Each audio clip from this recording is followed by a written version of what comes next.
Okay, in this video we're gonna show you how to adjust gears when they are skipping to its place.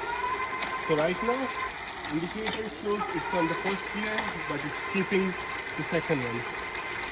So if you see over here, this is the indexing, which will increase the tension or reduce the tension, and depending on it, it will also makes the position of the trailer hanger according to the sprocket of the gear.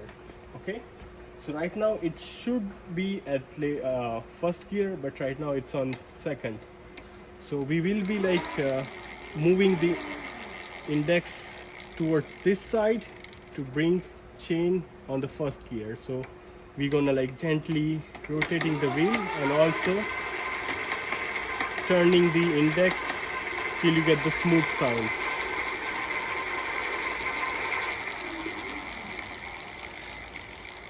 So this is the smoothness of gear. So you have to stop when gears are not making any sound.